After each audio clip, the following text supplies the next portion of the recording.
Welcome back to the courtroom, because today's hearing gets tense fast. We're diving into the case of Christopher Ray Munoz, a man on partial house arrest fighting to loosen to major bond restrictions, GPS monitoring, and a strict ban on being around anyone under 18, including his own child.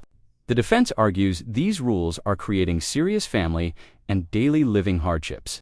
While the state is preparing to push back hard, as you watch the judge dissect each request, pay close attention to how small details like grocery trips and family gatherings suddenly become critical legal battlegrounds. This one gets emotional, complicated, and surprisingly personal. All right, court is calling CM 118261 and CM 118262, State versus Christopher Ray Munoz. Defense has filed a motion to modify special bond conditions. State, have you had a chance to review the defense's motion? We have that. Are you ready to proceed? Yeah. And State, are you in objection? Objection to the motion? Yes. Yes, we do. Okay. All right, so defense, you may proceed. Your Honor, I have one minor modification that I need to make on the record to the statements in my motion, as I've learned that there has been a slight change in paragraph. Find it here.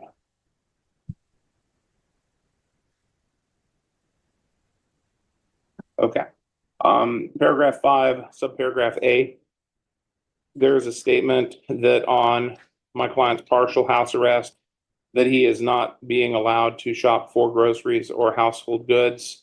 That is largely true, but he has been allowed by pretrial services to stop at convenience stores for gas and make very quick trips on his way. But largely, the shopping is still an issue. So I wanted to clarify that he has been given a little bit of leniency. To my understanding, when I drafted this, there was no leniency at all. He could not shop in any store whatsoever. So let me ask you, specifically in your motion, what are you requesting? We're requesting relief from GPS partial house arrest, and we're also requesting relief from the blanket prohibition against being with anybody under 18. All right, so due let's to the start family with implications. the GPS. Do you want him removed from GPS entirely? I would like him, we offer the court an alternative. Right here, the defense is making its biggest ask, removing GPS monitoring entirely. That's a bold request, because judges rarely relax electronic oversight without strong evidence of compliance. Notice how the attorney quickly offers a backup option, switching from full GPS to tracking mode only. That's a strategic move, giving the judge flexibility while still pushing for reduced restrictions. What do you think? Should someone on a serious case get lighter monitoring? If they've been following the rules so far. Offer the court an alternative. I would like him removed from GPS entirely. If the court ends up being unwilling after hearing testimony, then we would ask for GPS to be switched to tracking only. Okay. And State, would you have an objection to tracking only? GPS stays in place. Oh, no. I'm just asking just blanket questions right now, and then I'll hear everybody's argument. So I just want to pare down where the disagreement is or the objection is. So you want GPS removed entirely or either tracking in the alternative? Yes. Okay. And then what's the other thing that you're requesting? The other thing is we would like relief from the provision where he is not allowed to have contact with any person 17 years of age or younger, as that is conflicting with family get-togethers and as we'll introduce from his mother's testimony. All right. So State, do you have any objection to him being around people who are 17 years of age? We do that. All right. So now I know where the disagreements are. That's the entire scope of this morning's motion. All right. And so there are no other bond conditions you're asking to be modified, just those That is two? correct. Just those two. All right. Yes, yes. All right. You may call your witness. The defense calls Mary Munoz. Mary Munoz, please come forward. Sir, then I'm here.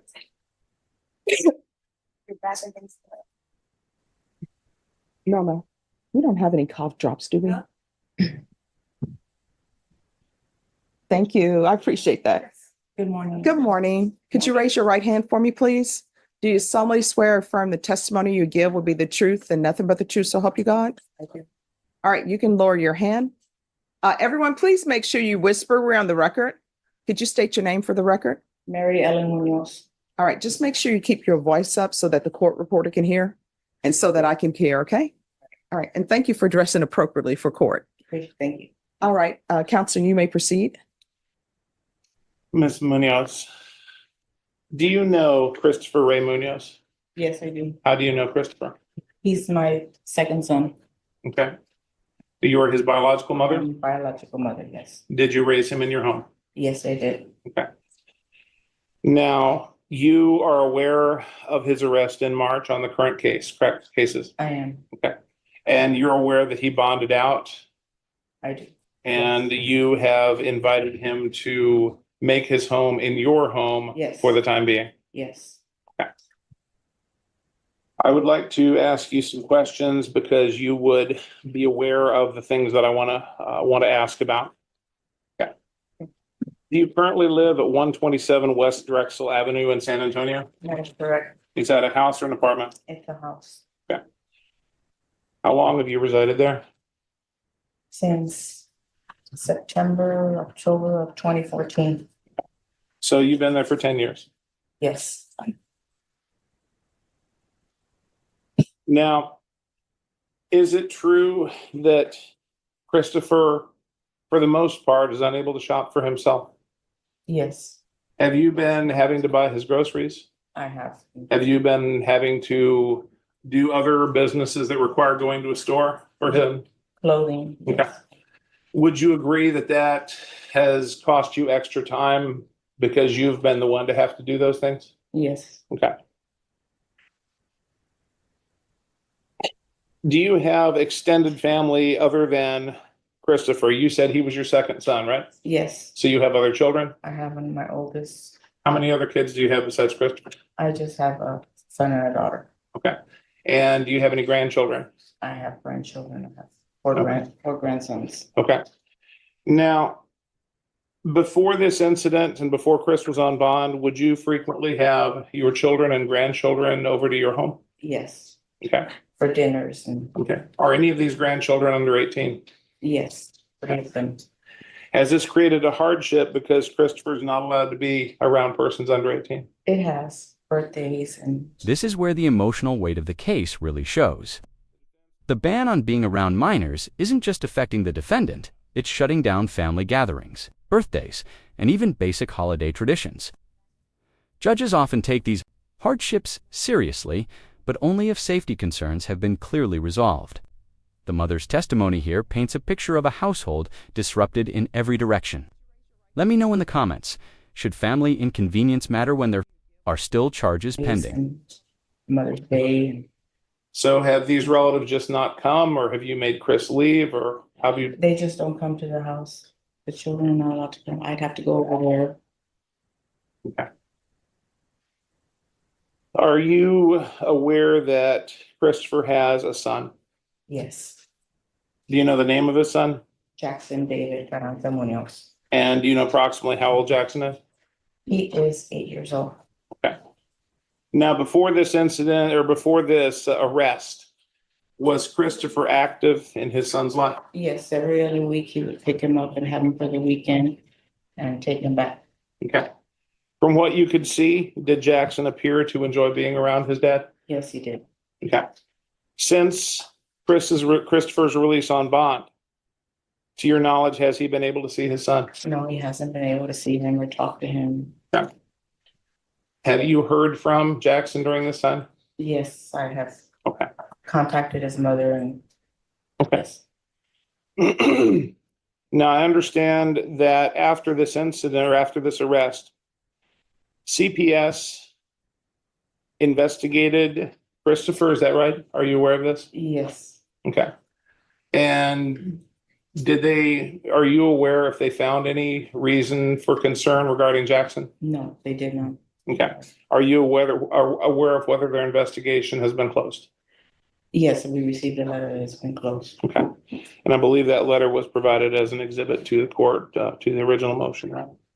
Okay. Have you ever seen Christopher acting inappropriately around Jackson? No, never.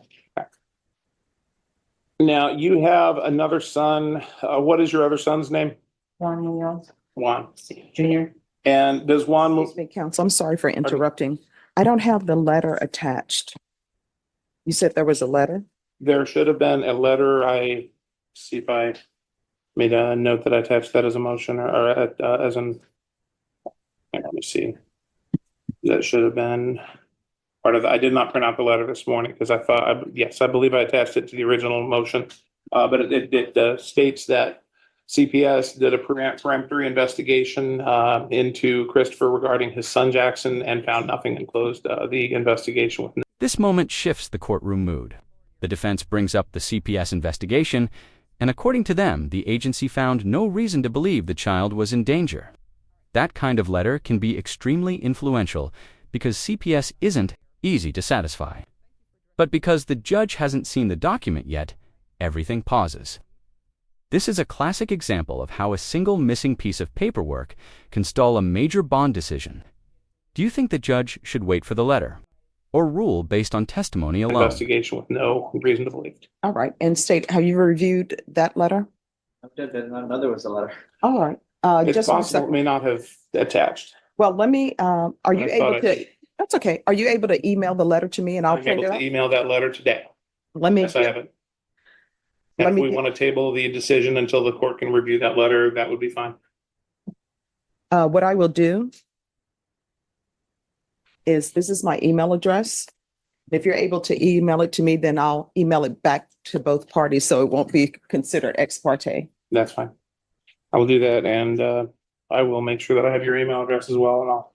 do And it if to both. you attached it to your motion, the clerks may be able to pull it up as well. I attempted to, not everything I've attempted to e-file has gone the way that I wanted it Okay, to. all right, no problem. So, but I'll make sure that the court has it within the next 2 hours. All right, thank you. You may continue. Okay.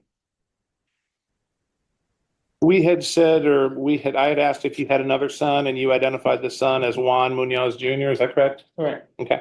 Now, does Juan have any kids? Yes, he's got 3. Okay. And are any of those kids under 18? 2 of them.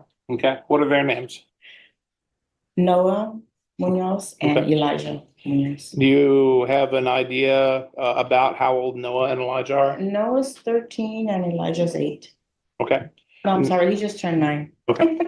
Now, prior to this arrest, are you aware of whether Christopher was active in his nephew's lives? Oh, yes, he was. Okay. And he and his brother or he and his nephews Were would frequently close. see each other? Yes. Okay.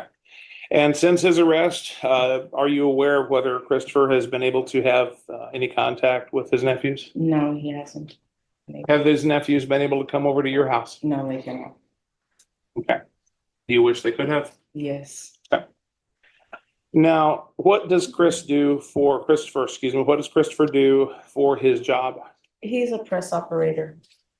I'm sorry, what? Cutting press operator for the company that I work at. Okay. And what's the name of the company you work at? Diversified Printing Services. Okay, so he is a die operator at a printing shop. What does that function do? It's a die cutting press. It runs sheets through and it cuts them and make into pocket folders, Got it, okay. brochures, those HEB sleeves. Got it. So it's involves cutting different types of Yes. paper. So as we wrap up today's hearing, the court has heard detailed testimony about family dynamics, child safety, job responsibilities, and the real-world impact of the current bond conditions. The judge now has to decide whether Christopher Munoz has shown enough stability and compliance to justify easing. GPS monitoring or allowing supervised contact with minors, these decisions aren't just legal, they affect families, routines, and long-term outcomes.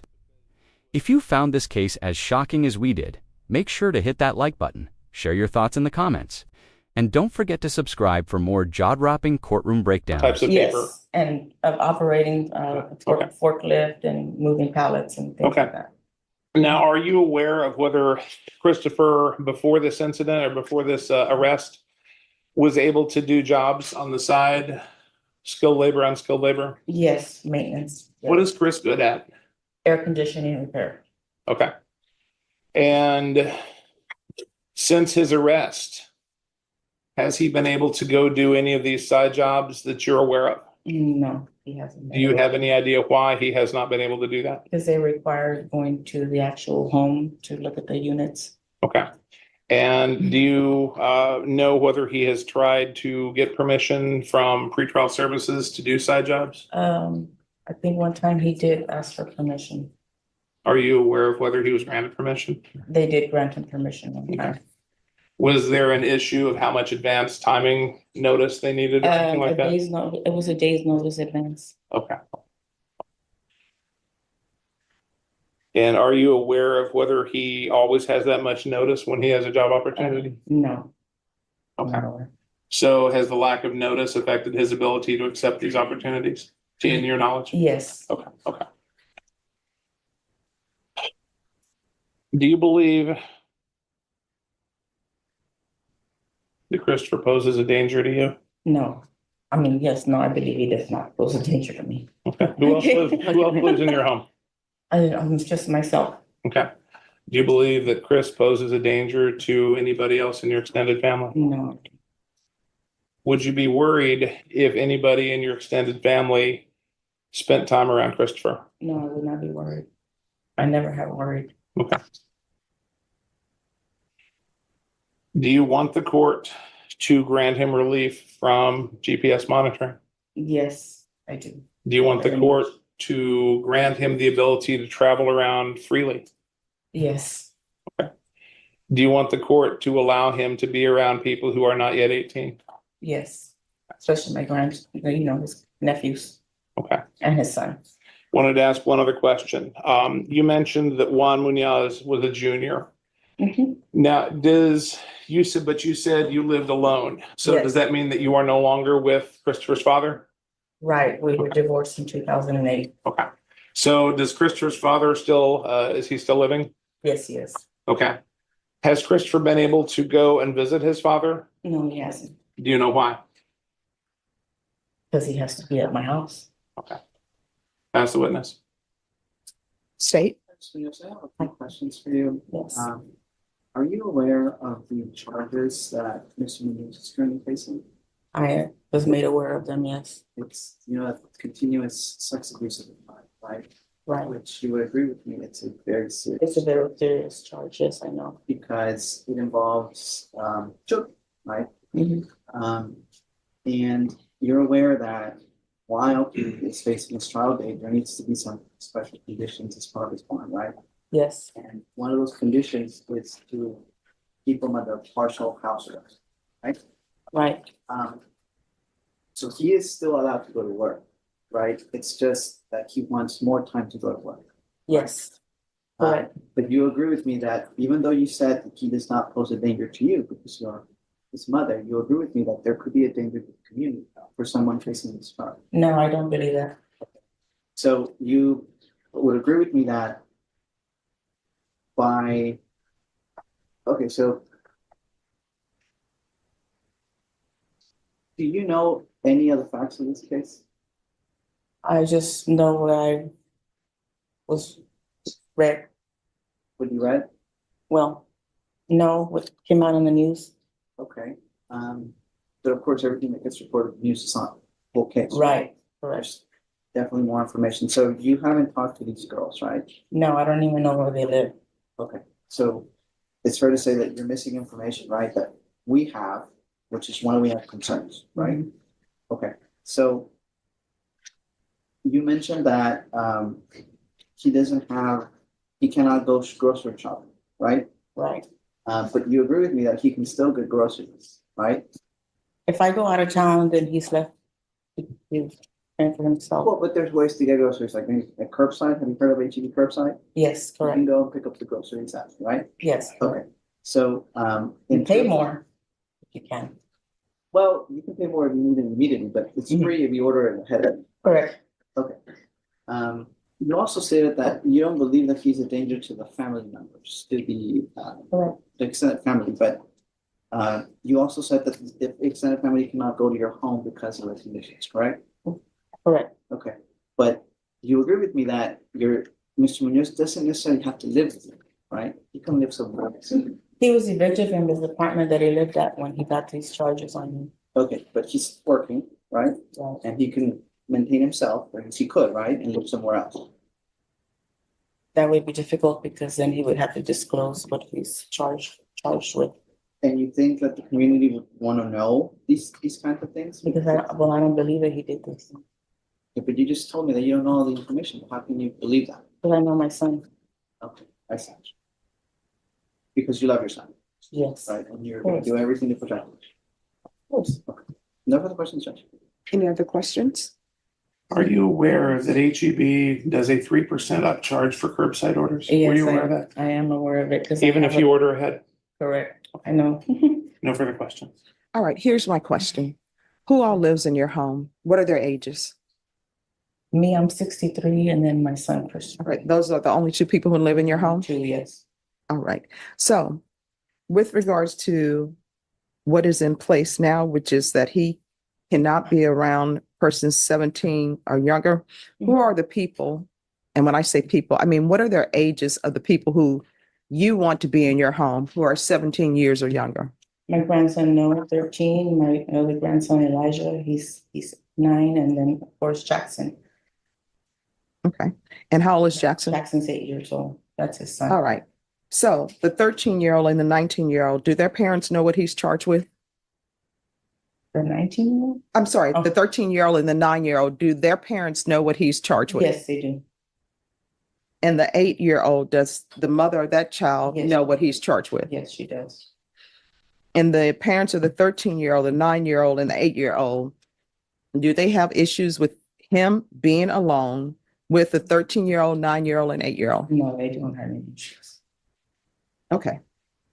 Does your daughter have any children? My daughter doesn't have any children yet. Okay. She's trying. So with regards to the 13-year-old and the 9-year-old, do they have to come to your house or can you go to their home? That's what I've been doing, going to their home, but when I have family gatherings or it's my birthday or Easter or something like that, it'd be nice to have it at my house. And especially for Thanksgiving, Christmas is coming up. So you're saying And Thanksgiving, babysitting too, because sometimes, my son lives on base at Lackland. And sometimes I would like for them to bring him to my house and they could, and he's not allowed on base, is he? not right now, no. And why is he Well, not he allowed? had passed for base. Yes, he was. But he's not allowed He on hasn't base been now? able to go anywhere. Once he goes to work, he comes. No. My question is, with the charges he has, is he allowed on base? I don't know.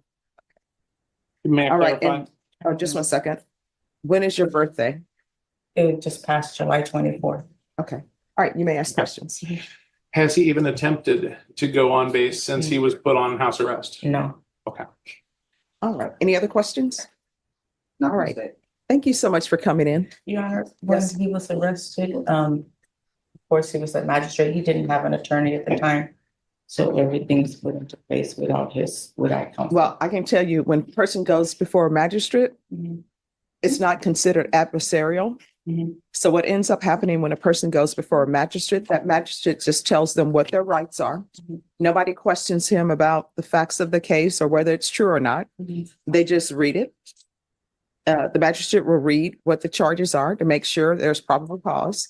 Then what will end up happening is the magistrate will tell him his rights, what you've heard on television, Yes. right to remain silent. And then the magistrate will set a bond. Okay? So the magistrate's job is not to determine whether he's guilty or not guilty. You understand? Because their burden is much lower. Yes. All right. Thank you so much for coming in. Thank you. You may see. All right. You can call your next witness. No further witnesses, just have argument, and I will provide the court with the document that we mentioned. All right. Would this be the appropriate time for argument? Yes. Well, I have a few questions. Maybe the attorneys can address this. Okay. So, So before we move forward to the person, Yes. judge, I just wanted to see, I don't have any witnesses, but I want to see if I can just introduce, please give one, just get police report and prosecution back to the report. yes. Any objections to the court reviewing the police report and the prosecution guide? We object simply because there is no sponsoring witness, there's no supporting documentation, it is simply an unproven charge. And we would ask the court to either to decline to review it because there's nobody to sponsor it, or to at least take notice of the fact that nothing in there is proven. All right, the court will take notice that nothing is proven.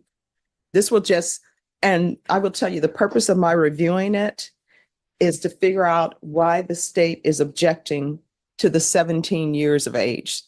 That's what I'm trying to understand. Correct. My response would be, Judge, that the rules of evidence for 101, in a proceeding like this, the rules of evidence don't apply. All right, thank you. All right, so first issue, and if y'all can tailor your arguments to the questions that I have. So state, with regards to him going to a grocery store, what is the specific issue with him shopping for groceries? Given that there are two victims in this case, one of the witnesses is a child, so a total of 3 minors. I believe any exposure to any children in the community is a danger. I don't believe that he should be in public places or places where there are children around, which would be a grocery store. Okay. All right, so here's the court issue with the grocery store shopping. People have to be allowed to have food. So what we can do with regards, I'm not going to remove GPS tracking, but I will allow him a time period where he can go to the grocery store. The tracking will actually show him at the grocery store. So what hours does he need to go to the grocery store? Would normally be evenings and weekends, times when he's not working. And it would not necessarily just be the grocery store. Sometimes we need Scotch tape. Sometimes we need new shoes. All right, they have that at the grocery store. They do have Scotch tape at the grocery store. And I'm not promoting anybody, but Walmart has everything. HEB has everything. Walmart has shoes. They do have groceries as well. If you're going to the Walmart that has everything. HEB, if you're going to the big HEB, my understanding, they have shoes, they have everything. So it's not going to be every day. Pick a day for when he wants to go to the grocery store. Would you be able to do shopping on a Saturday or on a Sunday more conveniently? I would. Pick a day, Saturday. Saturday. Okay. All right, Saturday for the grocery store. What's the time frame? And I'm thinking children, when I was growing up, children would be at home in the morning time watching cartoons, getting up at 6 a.m., waking parents up. Could be working Saturday daytime. Would it be appropriate for evening, or is there some place that's going to be closed by evening? Oh, HEB is 24/7, so is Walmart. I think Walmart is 24/7. I don't know about HEB. HEB still closes at 11. I have a daughter who works Oh, there. HEB closes at 11? Oh, I didn't know that. Well, Walmart is 24/7. So what time for the grocery store? If how large or small a time frame is the court looking for? Like a 4-hour time frame? Or Oh, it what are you doesn't looking take for? people 4 hours to grocery shop. Okay.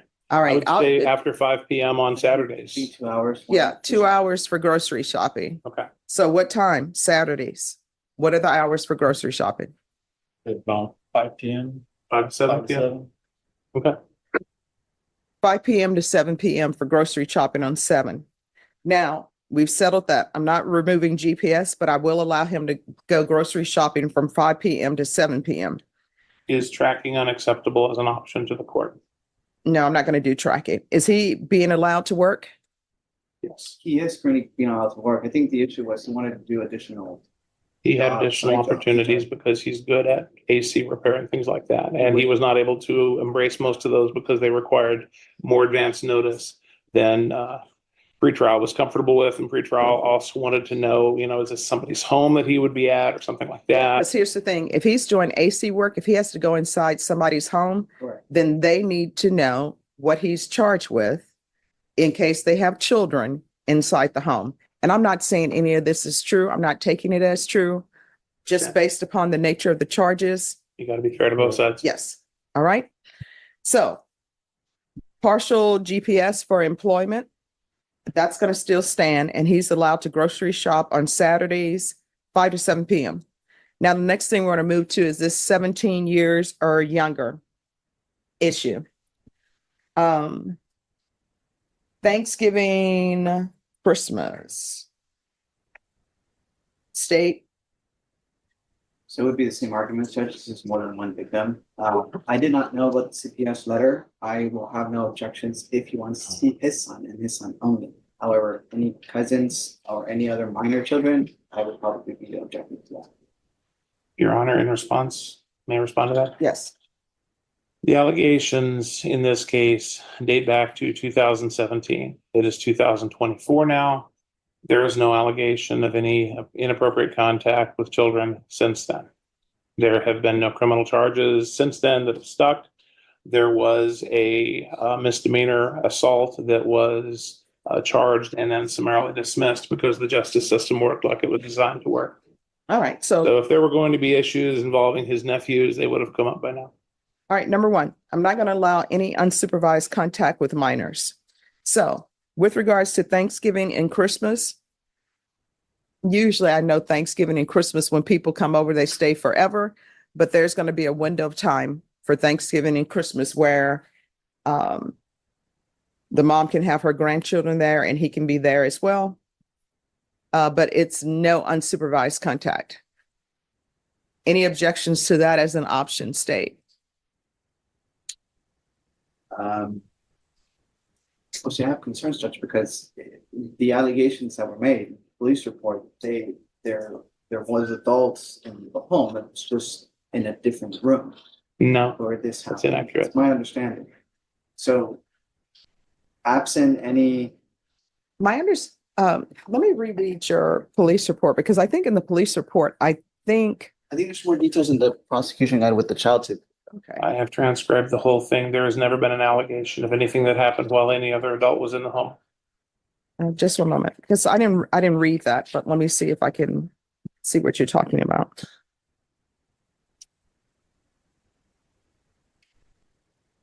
No, it does say that, that other people were in a different room.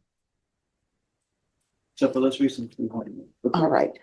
The other people were not adults. The other people were allegedly the girls. Okay. So anyway, but per further evidence. All right. So here's the thing.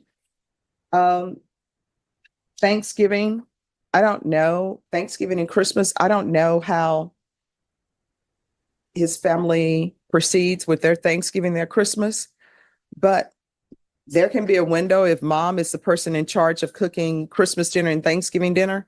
There can be a window where they can be there, but usually I know people don't want to leave right away after dinner, so I will give them a time frame on Thanksgiving and Christmas. Would you like to ask Mom? She's still here in the room. Mom, if you'll come forward. Mary Munoz, please step forward again. All right, so are you the person who's going to be having Thanksgiving at your home? I would like to have it at my home this year, yes. And do you have Christmas at your home? We each have Christmas at my home, or we'll have Christmas at my son's home. The All right. one that lives on base. All right, so Christmas, I'm sorry, she lives in Seguin. all right, so for Thanksgiving, when is your Thanksgiving dinner? Thanksgiving Day. No, I mean, what are the hours? Oh, all day, basically. Till about 9:00, 10 p.m. All right, so Thanksgiving Day, 9 a.m. to what time, state? Because I normally with Thanksgiving, families are cooking all day. I mean, I prefer not to have any, but Yeah. if it's just gonna be the lunch or the dinner just Yes. for eating, it just depends on what time they want to eat. But usually Thanksgiving dinner is throughout the day. Okay, 9 a.m. Your Honor. to, May the defense make a comment? yes. In my experience, and I have not been at the Munoz household, but in my experience, we have a lot of meal prep. We have a very big meal that's way too big. There's no room left for dessert. There's football games, there's naps, there's dessert, there's leftovers, there's frequently games. Well, I will tell you, in Which part of my, that do we want to nix? well, in our tradition, dinner is cooked the day before and everybody just relax on the event. So it's 9 a.m. to 8 p.m. and the parents of the 13-year-old, the 9-year-old, and the 8-year-old need to submit a letter stating they know what he's charged with. And they are fine with him being in a home with a 13-year-old, 9-year-old, and an 8-year-old supervised. Yes. And that's all I want, and it's for, you know, even if I'm always there, or somebody else is always there. 9 a.m., 8 p.m. on Thanksgiving. Christmas, Could we ask for the same thing, Your Honor? well, here's the problem with Christmas. Christmas is going to be on base. I don't know if they're going to allow him on base with his charges. They probably not. But if they are allowing him on base, then it will be 9 a.m. to 8 p.m. And again, there will need to be a letter submitted that the parents, and when I say parents, I mean both parents, know what he's charged with and have no objection to him being in a room with a 13-year-old, 9-year-old, and 8-year-old, but he must be supervised. There must be an adult there. Does everybody understand? Yes. Is there anything else? Nothing further with regard to, if that is the, all of what the court wishes to do on the motion, then there's nothing further at this time. All right. Thank you.